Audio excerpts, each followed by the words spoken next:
Le sang de Florence Petit avait encore le goût du poison quand les enquêteurs de Dubaï ont ouvert le téléphone de l'homme qui se tenait à son chevet en jouant l'amoureux éploré. Il avait fallu 22 ans pour que Florence construise ce qu'elle possédait. Il avait fallu 10 à 8 mois à Khalid Mansouri pour la convaincre d'en faire cadeau. Et il avait fallu une seule nuit, un seul verre posé devant elle, dans un appartement qu'elle croyait être le début de sa nouvelle vie, pour que tout bascule vers quelque chose de bien plus sombre qu'une escroquerie sentimentale. Voici l'histoire d'une professeure de français de Clermont-Ferrand qui a tout vendu pour un homme qu'elle n'avait jamais rencontré. Et de ce qui s'est passé quand elle a finalement décidé de le rejoindre. Clermont-Ferrand n'est pas une ville qui invite à la rêverie. Ses immeubles gris s'étendent au pied d'un volcan endormi, ses hivers sont longs, ses printemps hésitants. C'est une ville de travail, de rigueur, de vie ordinaire, bien tenue. Florence Petite y avait grandi, y avait étudié, y avait enseigné. Elle y avait aussi divorcé, 9 ans plus tôt, d'un mariage de 5 ans qu'il avait laissé plus prudente qu'amère, mais prudente d'une manière qui ressemble beaucoup à la peur quand on la regarde de près. À 47 ans, Florence menait une existence dont elle connaissait chaque angle par cœur. Le réveil à 6h15. Le café bu debout, dans la cuisine de son appartement du quartier Montferrand, 62 mètres carrés, 3e étage sans ascenseur, vue sur une cour intérieure. La pile de copies à corriger posée en permanence sur le coin de la table. Les samedis matins consacrés aux cours de soutien pour les élèves en difficulté, sans rémunération supplémentaire, parce que c'était ainsi qu'elle concevait son métier depuis le premier jour. Professeure de français au collège Jean Moulin depuis 22 ans, elle avait cette forme de réputation silencieuse que les établissements scolaires construisent autour des personnes sur lesquelles on peut compter sans avoir besoin de le vérifier. Les élèves difficiles passaient souvent dans sa classe parce que la direction savait qu'elle ne les lâchait pas. Les parents d'élèves la réclamaient pour les mêmes raisons. Elle restait des heures après la sonnerie pour des réunions, des conseils de discipline, des discussions avec des familles en difficulté. Elle donnait de son temps avec une générosité qui n'avait rien d'ostentatoire. Elle donnait parce que ne pas donner ne lui semblait pas une option envisageable. Ce que ses collègues voyaient moins bien, c'est ce que cette générosité lui coûtait. Le soir, rentrée dans ses 62 mètres carrés, Florence était souvent trop épuisée pour faire autre chose que préparer quelque chose de simple à manger et s'asseoir avec ses copies. Elle lisait beaucoup les romans, était le seul endroit où elle habitait d'autres vies sans effort ni justification. Elle marchait le week-end, seule, dans les environs de Clermont-Ferrand, dans les parcs et les chemins du plateau qui entourent la ville, dans ce paysage volcanique qui a quelque chose d'immuable et de fermé à la fois. Ces promenades solitaires avaient une qualité méditative qu'elle ne cherchait pas à définir, parce que les définir aurait impliqué de nommer ce qu'elle comblait. Il y avait, sous la surface de cette vie bien tenue, une fin que Florence n'avouait à personne. Pas une fin de luxe ou d'aventure au sens spectaculaire du terme. Une fin plus simple et plus profonde, celle d'une existence qui lui semblait plus grande que ce que la réalité lui proposait. Plus lumineuse, plus chaude, habitée par quelqu'un qui la voyait autrement qu'à travers le prisme de sa fonction.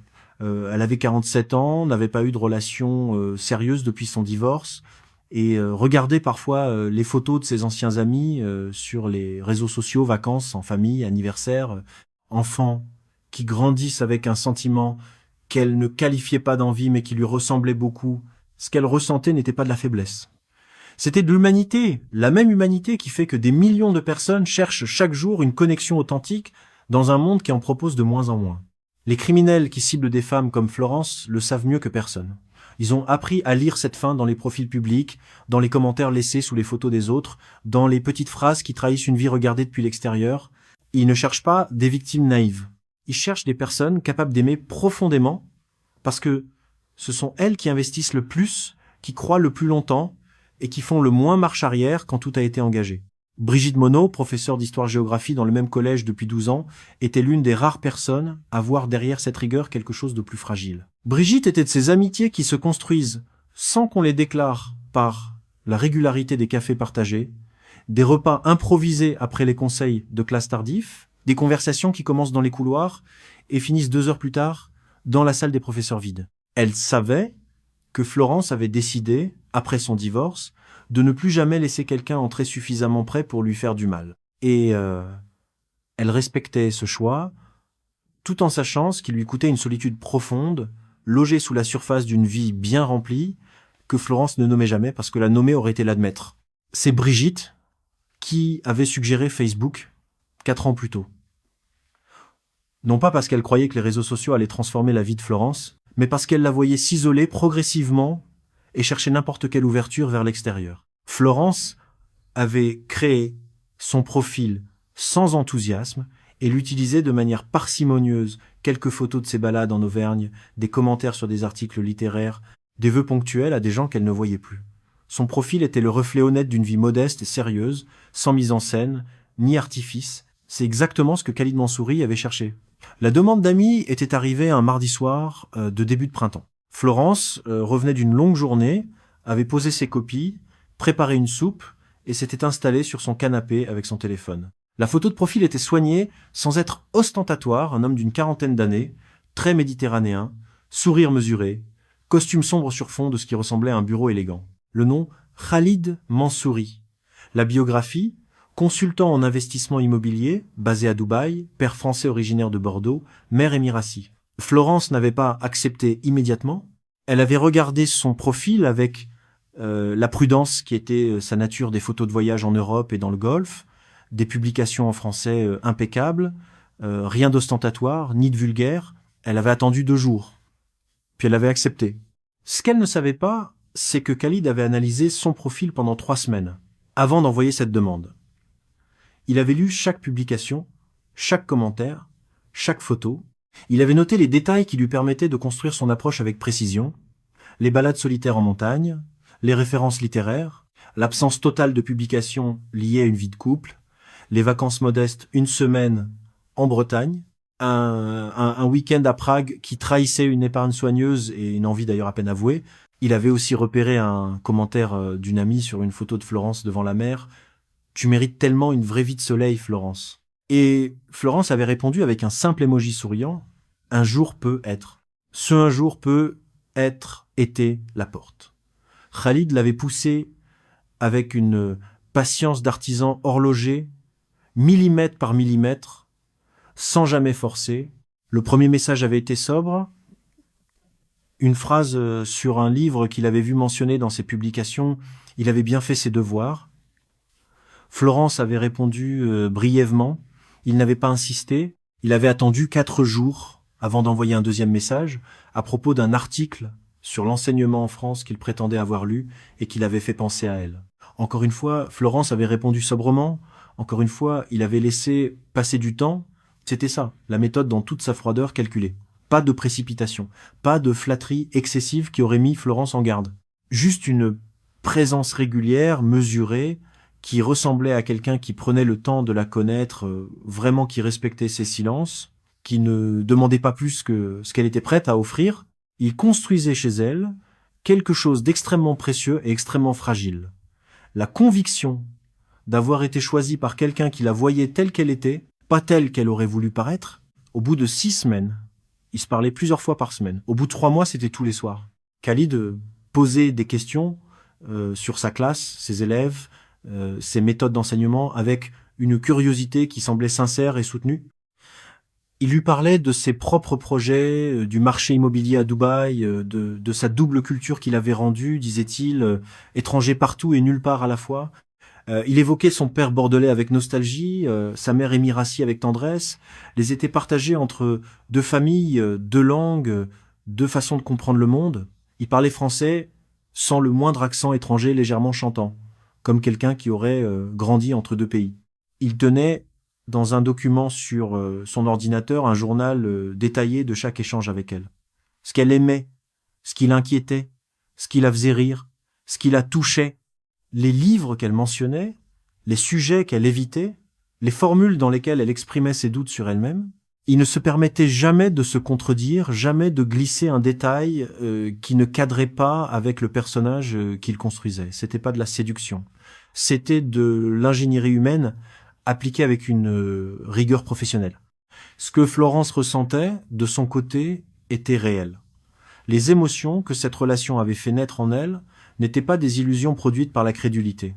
Elles étaient la réponse authentique d'une femme à des stimuli soigneusement conçus pour les provoquer. Khalid ne devinait pas ce dont elle avait besoin, il l'avait étudié, catalogué et le lui administrait avec une précision que n'importe quel observateur extérieur aurait trouvé remarquable dans un autre contexte. Elle n'était pas en train de tomber amoureuse d'un mensonge. Elle était en train de tomber amoureuse d'un miroir parfaitement calibré sur ses propres désirs les plus profonds. Au 4e mois, il avait dit pour la première fois quelque chose qui n'était pas neutre. Florence, je réalise que je pense à vous plusieurs fois par jour. C'est inhabituel pour moi. Je voulais juste vous le dire, sans rien en attendre. » Elle avait relu ce message 3 fois. Elle avait mis 1 heure à répondre. Elle avait écrit « Moi aussi, parfois ». Et elle avait posé son téléphone sur la table en regardant le plafond de son appartement comme si quelque chose venait de changer dans la lumière de la pièce. Brigitte avait remarqué la transformation avant que Florence lui en dise quoi que ce soit. Un vendredi, de fin de journée, salle des professeurs, Florence, qui souriait toute seule en regardant son téléphone, les copies oubliées à côté d'elle. Brigitte avait attendu 1 semaine avant de demander. Florence avait rougi comme une adolescente, un phénomène si rare que Brigitte en était restée silencieuse pendant 3 secondes et avait fini par tout raconter. Brigitte avait écouté sans interrompre. Puis elle avait dit, avec la franchise qui était sa marque depuis toujours, « Florence, tu ne l'as jamais vue en vrai ?» Florence avait répondu, « Je sais. » Brigitte avait ajouté, « Ces histoires sur Internet, c'est souvent... » Florence l'avait arrêté, « Je sais Brigitte, mais lui c'est différent. » Brigitte avait gardé pour elle ce qu'elle pensait de cette phrase, parce qu'elle savait que la contredire directement aurait été non seulement inutile, mais contre-productif. Mais quelque chose s'était mis en veille dans son esprit, ce jour-là, une vigilance silencieuse et résolue qu'elle maintiendrait pendant des mois sans que Florence le sache. Les premiers appels vidéo avaient commencé au 5e mois. Khalid apparaissait toujours depuis le même endroit, un salon élégant avec de grandes baies vitrées, des lumières de Dubaï visibles au loin dans la nuit du Golfe. Il était soigné, posé, jamais théâtral. Florence avait cherché des incohérences dans ses expressions, dans ses gestes, les choses que les menteurs ne savent pas toujours contrôler. Elle n'en avait pas trouvé, parce que Khalid avait répété ses apparitions avec la même précision qu'un comédien prépare un rôle qu'il jouera des centaines de fois. Ce salon n'était pas le sien, il était loué à l'heure, sur une plateforme de location de décors, pour appel professionnel. Il avait choisi le même cadre à chaque fois pour que Florence ne remarque jamais de variation dans le fond, jamais de détails qui clochent. Les conversations vidéo avaient apporté quelque chose que les échanges écrits ne pouvaient pas entièrement simuler, la présence du visage, la voix dans ses variations réelles, le regard qui se pose et qui reste. Florence avait passé les premières minutes de chaque appel à chercher ce qui ne correspondrait pas à l'image qu'elle avait construite de lui. Et chaque fois, elle n'avait rien trouvé. Chaque fois, il était là, attentif, posé, lui posant des questions sur sa semaine avec une continuité de mémoire qui semblait naturelle et qui était en réalité le fruit de ses notes méticuleuse. Il se souvenait du prénom de l'élève difficile dont elle lui avait parlé 3 semaines plus tôt. Il se souvenait du livre qu'elle lisait et lui demandait comment il se terminait. Il se souvenait de tout, parce qu'il avait tout noté. Au 8e mois, lors d'un appel qui avait duré plus de 2 heures, il avait prononcé le mot fiançailles pour la première fois, avec une maladresse calculée qui ressemblait à de la vérité. Je pense à vous comme à ma fiancée, Florence. Je sais que c'est peu être trop fort, mais c'est la vérité et je voulais pas continuer à vous le cacher. Florence était restée silencieuse si longtemps qu'il avait demandé si elle était encore là. Elle avait dit « Oui, je suis là. Et moi aussi. » Elle avait raccroché et avait pleuré pas de tristesse, mais d'un soulagement d'une intensité qu'elle n'avait pas connue depuis des années. Comme si une porte qu'elle avait fermée à clef après son divorce venait enfin de s'ouvrir de l'intérieur. La première demande d'argent était arrivée au 10e mois, formulée avec une habileté qui méritait, dans un autre contexte, une forme d'admiration morbide. Khalid lui avait d'abord parlé pendant plusieurs semaines d'un projet immobilier à Dubaï, un appartement dans une résidence en cours de construction, pris en phase de lancement, investissement exceptionnel. Il en parlait comme de quelque chose qui les concernait tous les deux.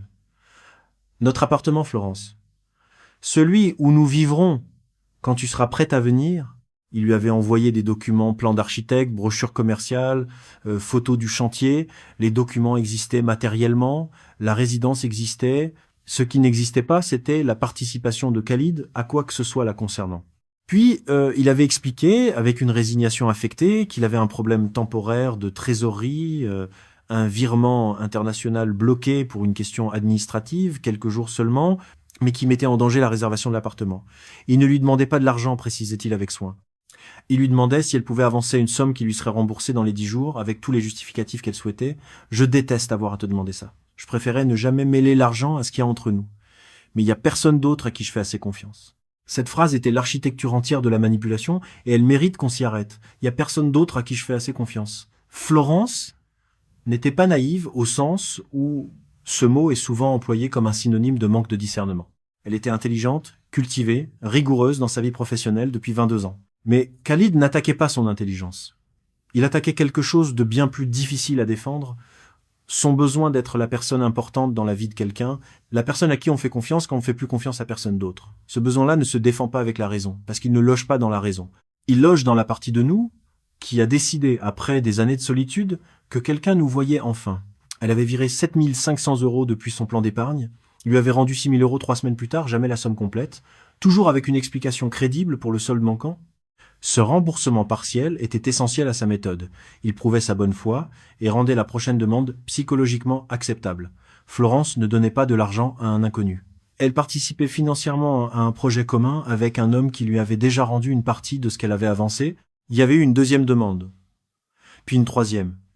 Entre chaque des semaines de normalité totale appel, messages, projets d'avenir dessinés dans leur conversation suffisamment longue pour que Florence respire et se convainc que tout allait bien. La liquidation avait été progressive, presque douce, dans sa mécanique. Elle avait vendu ses bijoux, une bague héritée de sa mère, un bracelet de son mariage qu'elle ne portait plus. Elle avait cassé son plan d'épargne retraite en acceptant les pénalités de sortie anticipée.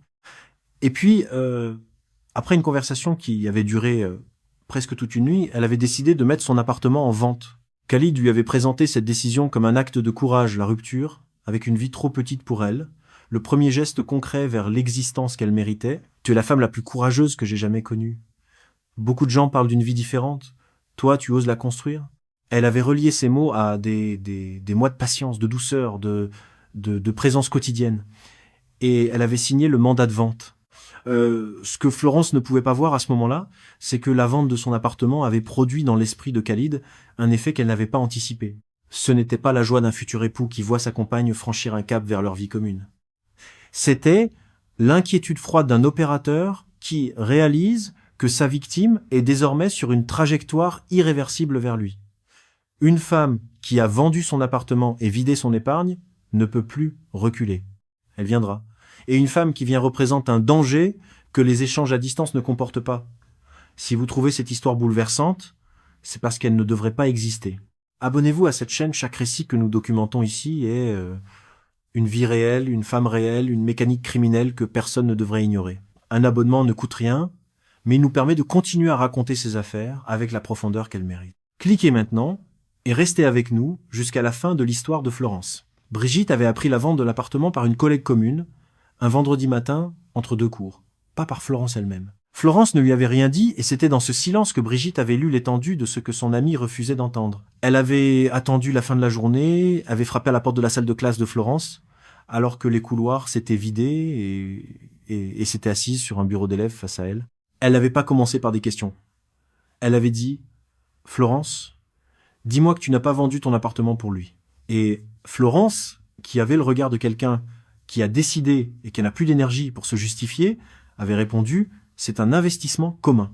Il m'expliquera tout quand je serai là-bas. » Brigitte avait alors dit des choses directes et justes, avec la précision désespérée de quelqu'un qui voit un accident se produire au ralenti et ne peut pas l'arrêter, que personne ne demande à quelqu'un de vendre son appartement dans une relation en ligne, que l'urgence financière répétée est le signal le plus documenté d'une arnaque sentimentale, que l'absence de rencontre physique après 10 à 8 mois n'est pas un hasard mais un choix délibéré, que Florence méritait mieux que de tout sacrifier pour un homme qu'elle n'avait jamais touché. Florence l'avait écouté jusqu'au bout, les bras croisés, les yeux secs, puis elle avait dit « Ce que nous avons construit, toi tu ne peux pas le voir de l'extérieur. » Brigitte avait répondu « Florence, c'est exactement ce que disent toutes les femmes dans ta situation. » Et Florence avait pris son sac et était partie sans se retourner. C'était leur première vraie dispute en 12 ans d'amitié.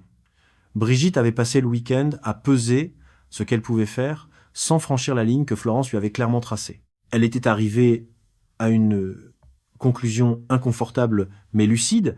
Elle ne pouvait rien faire pour arrêter Florence, mais elle pouvait surveiller. Et si quelque chose tournait mal, elle pouvait agir vite à condition de savoir exactement quoi faire et à qui s'adresser. Elle avait passé une partie de ce week-end à chercher le numéro d'urgence du consulat français à Dubaï. Elle avait noté dans son téléphone sans savoir si elle s'en servirait jamais. Elle espérait ne jamais en avoir besoin.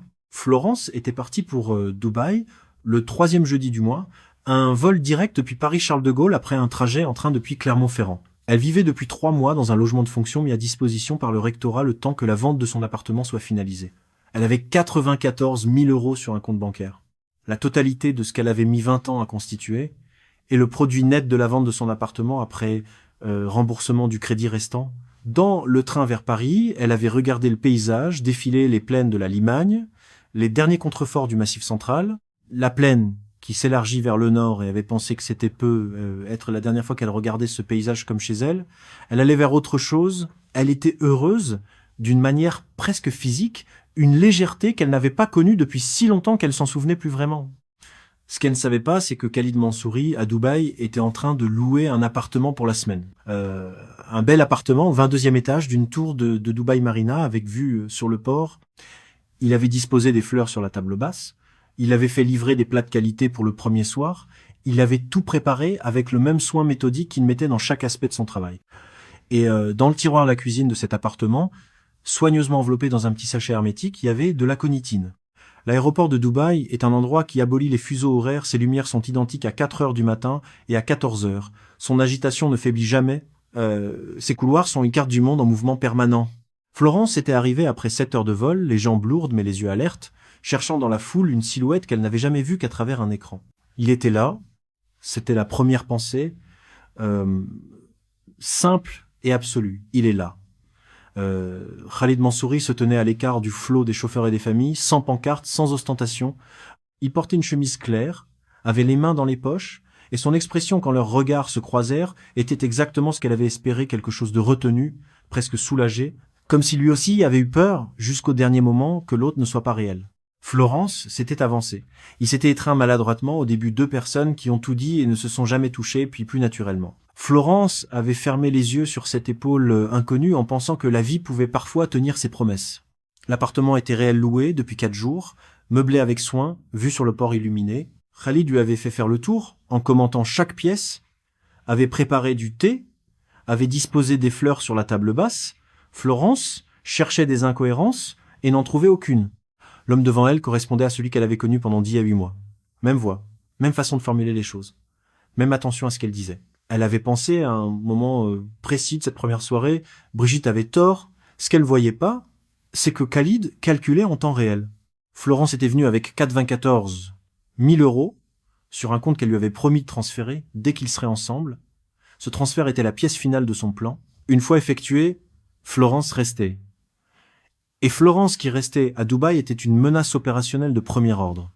Elle pouvait aller à l'adresse de la résidence promise et découvrir qu'elle n'y figurait nulle part. Elle pouvait rencontrer ses prétendus associés et constater leur inexistence.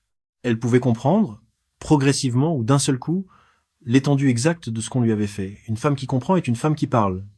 Et Khalid n'avait pas passé 10 à 8 mois à construire un système pour le voir s'effondrer à cause d'une professeure de province qui posait les mauvaises questions au mauvais endroit.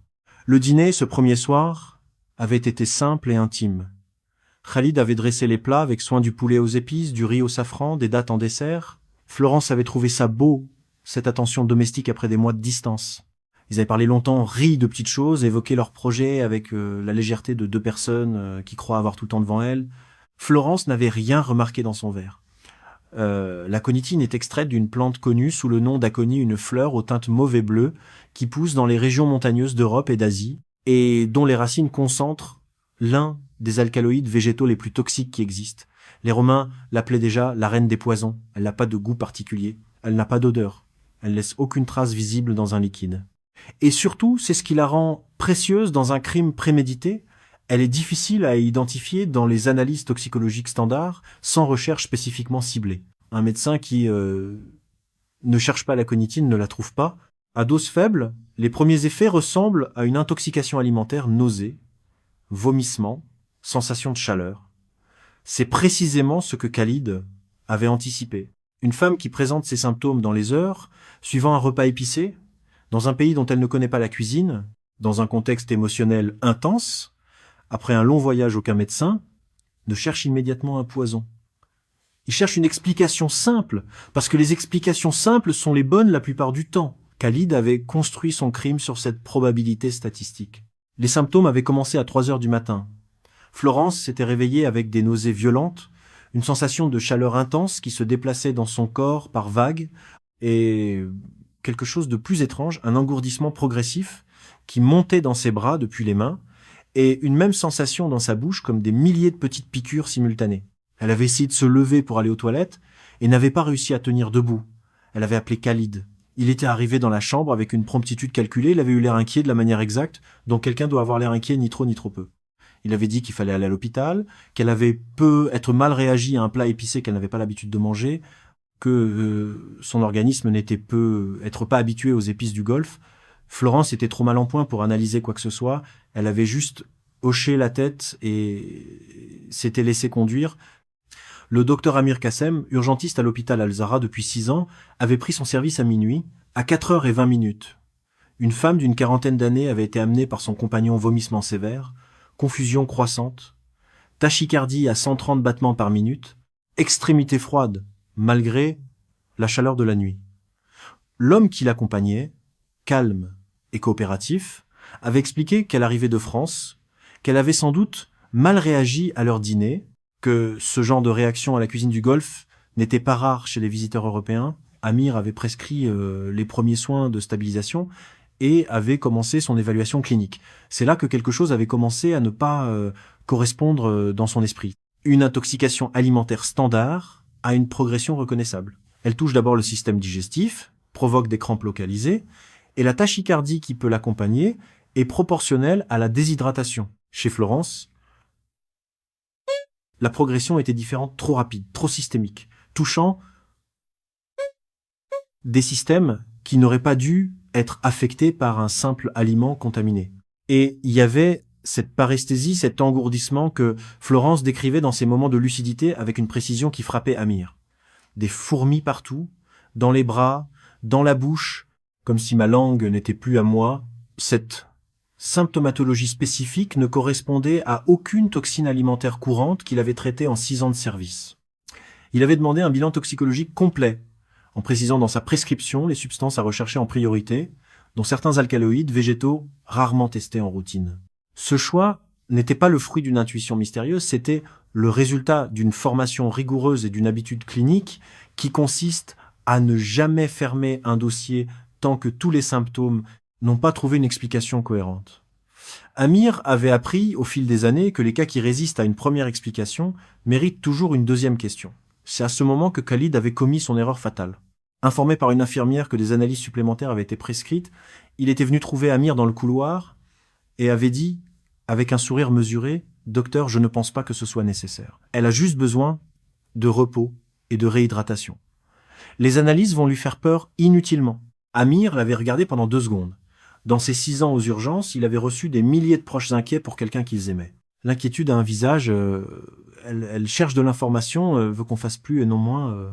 Ce visage-là, en face de lui, dans ce couloir à 5 heures du matin, n'était pas de l'inquiétude, c'était du contrôle. Amir avait dit « Monsieur, les analyses sont nécessaires et elles sont prescrites ». Khalid avait insisté une 2e fois, plus fermement, en suggérant que les protocoles médicaux français étaient différents, que Florence elle-même n'aurait pas voulu être surmédicalisée, que sa santé délicate méritait la simplicité.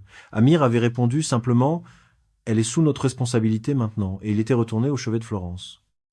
Il avait ajouté une note dans le dossier médical opposition du compagnon aux analyses prescrites, motifs non cliniques, comportement atypique, et en avait informé son responsable de garde.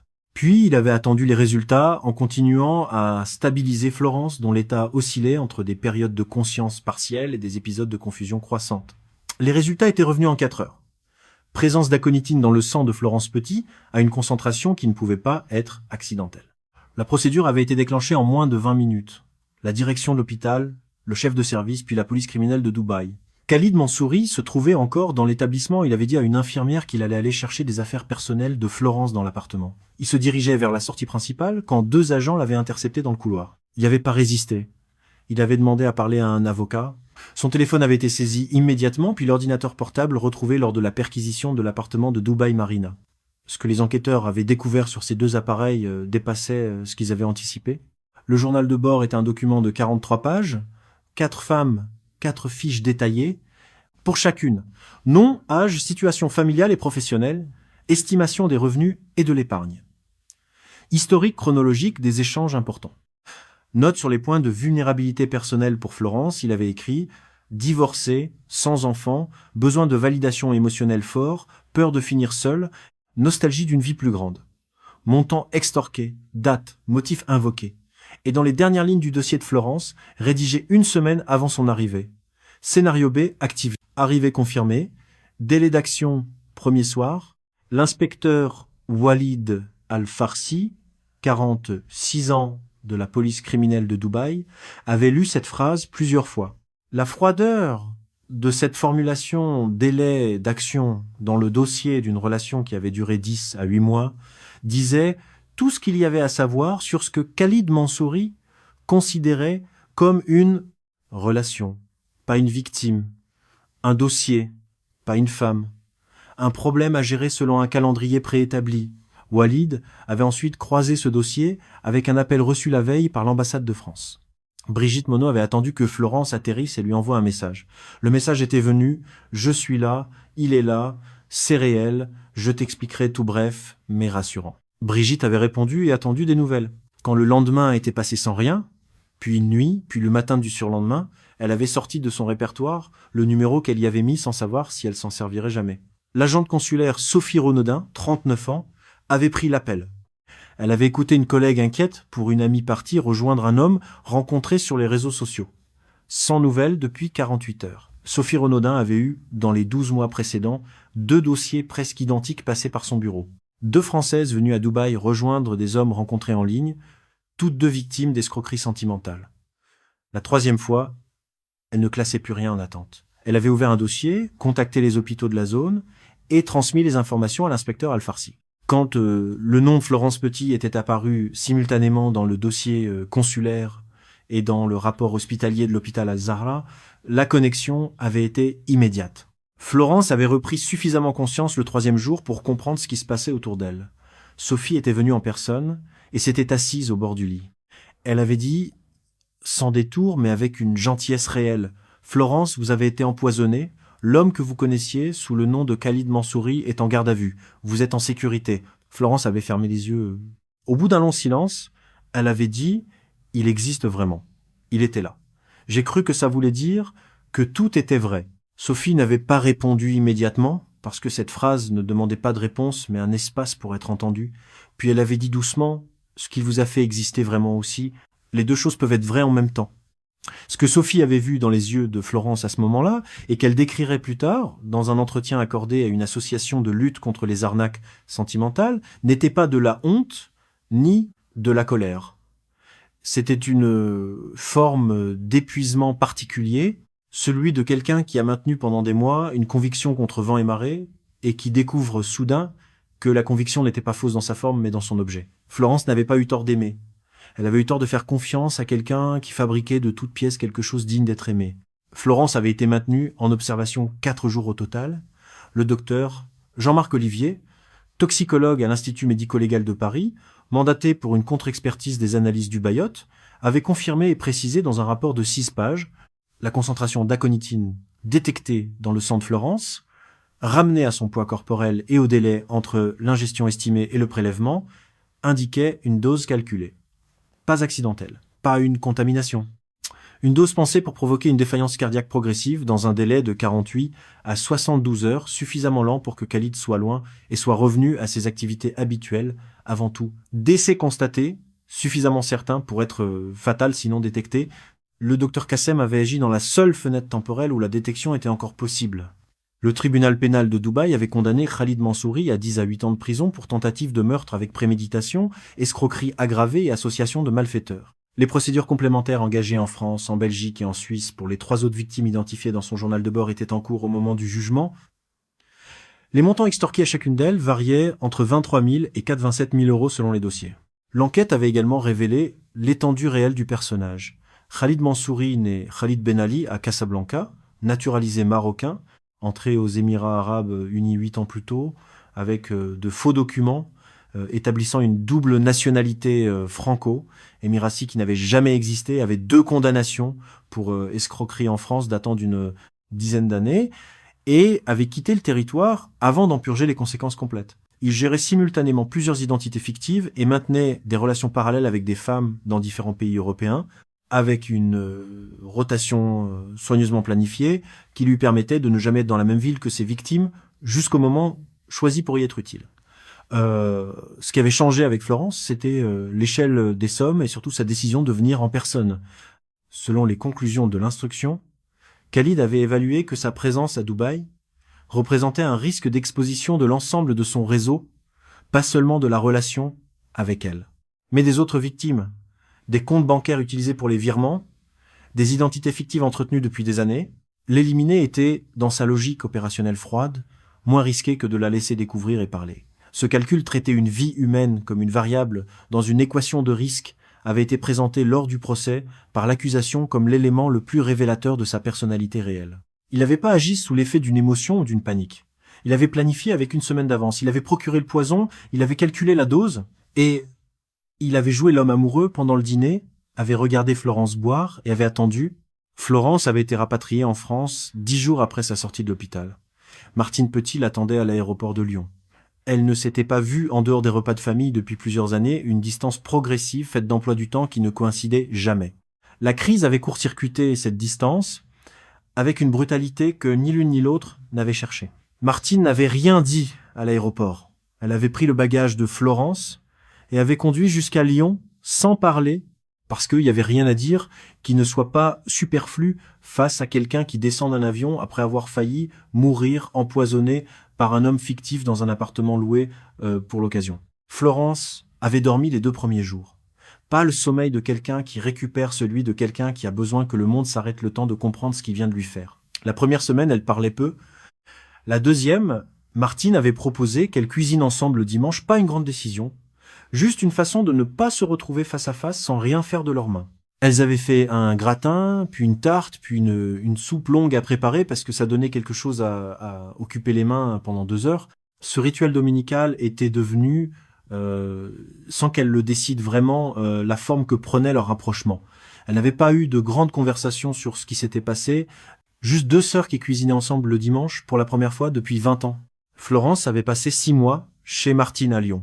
Elle avait eu des cauchemars, les premières semaines, pas des cauchemars de l'hôpital ni du poison, mais des cauchemars où elle était encore dans l'avion vers Dubaï, heureuse, et où elle ne pouvait pas se prévenir elle-même. Martine avait appris à reconnaître les nuits difficiles au son des pas dans le couloir à 3 heures du matin, et avait pris l'habitude de laisser de la lumière dans la cuisine. Ces petits gestes silencieux, la lumière laissée allumée, le café préparé avant que l'autre se lève, avait été la langue dans laquelle les 2 sœurs avaient appris à se retrouver après des années de distance. La procédure de saisie internationale sur les avoirs de Khalid avait été engagée dans les semaines suivant sa condamnation.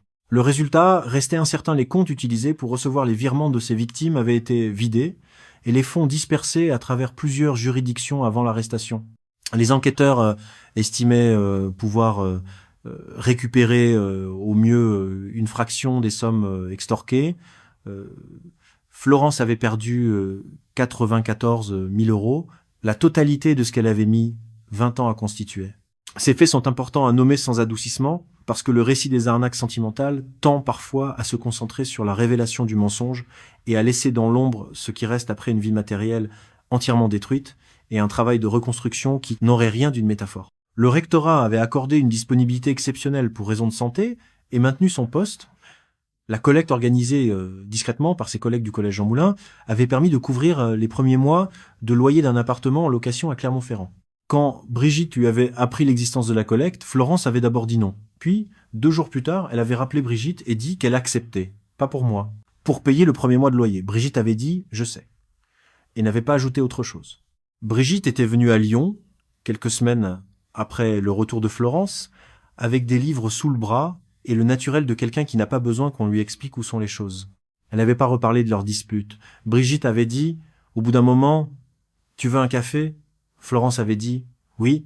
C'était suffisant. Florence Petit a repris son poste au collège Jean Moulin 8 mois après son retour en France. Elle vit dans un appartement en location à Clermont-Ferrand, plus petit que l'ancien, moins central, mais à elle. Elle corrige des copies le soir sur sa table de cuisine. Elle marche le week-end dans les chemins autour de la ville. Elle appelle Martine le dimanche. Elle parle rarement de ce qui s'est passé. Mais quand elle en parle à des associations, à des groupes de prévention, à des journalistes qui lui demandent comment une femme intelligente a pu ne pas voir, elle le fait avec une précision et une franchise qui ne cherche pas la compassion, mais l'utilité. Elle ne raconte pas pour être plainte. Elle raconte pour que la prochaine femme qui reçoit un message d'un inconnu patient et attentionné reconnaisse quelque chose dans ce qu'elle dit et prenne le temps de la question qu'elle-même n'a pas posée. Elle a dit une fois « La honte que j'ai ressentie au début venait du sentiment d'avoir été stupide. Il m'a fallu du temps pour comprendre que je n'avais pas été stupide. J'avais été ciblé. C'est pas la même chose. La stupidité est un défaut personnel. Être ciblé est un crime. Et le crime, c'est lui qui l'a commis, pas moi. Cette distinction est peu. Être ce que l'affaire Florence Petit laisse comme l'ex le plus durable. Pas la leçon qu'il faut pas faire confiance aux inconnus sur les réseaux sociaux, cette leçon-là. Tout le monde la connaît. Et elle ne protège personne parce qu'elle ne dit pas comment reconnaître le moment où la confiance devient une arme dans les mains de quelqu'un d'autre. Elle ne dit pas non plus comment résister à quelqu'un qui vous offre, avec une précision chirurgicale, exactement la vie que vous n'avez pas osé réclamer pour vous-même. Ce que l'histoire de Florence dit, c'est autre chose. Elle dit que les systèmes criminels qui exploitent la solitude humaine sont construits avec une précision qui dépasse largement ce que leurs victimes peuvent anticiper seules. Elle dit que la réponse à ces systèmes ne peut pas être purement individuelle. Elle dit qu'une amie qui ne lâche pas, un médecin qui insiste, une agente consulaire qui se souvient des dossiers précédents, ces 3 personnes, chacune à son niveau, ont constitué la différence entre la vie et la mort. Il y a en ce moment des femmes qui reçoivent des messages d'hommes patients et attentionnés, qui savent exactement quoi dire. Des femmes qui ont comme Florence une vie qui leur semble trop petite et une envie d'ailleurs qu'elles n'ont pas les mots pour refuser. Des femmes pour qui le prochain message représente une ouverture dans quelque chose de fermé depuis trop longtemps. Ces femmes ne manquent pas d'intelligence. Elles manquent d'information. Khalid Mansouri purge sa peine. Son journal de bord, transmis à Interpol, a permis d'identifier d'autres victimes potentielles dans d'autres pays. Le rapport sur l'usage de l'aconitine dans les crimes à caractère sentimental initié par ce dossier est devenu le premier document officiel du genre diffusé à l'échelle internationale, cité dans les formations des équipes consulaires de plusieurs pays européens. Le docteur Kassem a reçu une citation à l'ordre du mérite médical de l'autorité sanitaire de Dubaï. Lors de la cérémonie, on lui a demandé s'il avait conscience qu'il avait sauvé une vie. Il a répondu « Je faisais mon travail ». Et quand on lui a demandé ce qu'il avait vraiment pensé quand Khalid avait essayé de l'empêcher de prescrire les analyses, il a réfléchi un instant et dit « Un homme qui aime quelqu'un qu'on hospitalise en urgence veut qu'on fasse tout. Un homme qui essaie d'en faire moins ça, c'est différent. » Florence Petite a tout perdu, sauf l'essentiel. Elle a perdu 94 000 €, son appartement, 3 mois passés dans un logement de fonction, et la version d'elle-même qui croyait encore qu'un jour pouvait arriver sans qu'on le paie de ce prix-là. Ce qu'il lui a vendu, c'est une vie. Elle a tout vendu pour l'acheter, et quand elle est arrivée pour la réclamer, il a décidé qu'elle valait plus morte que déçue. Elle est vivante. C'est suffisant. Et c'est tout juste.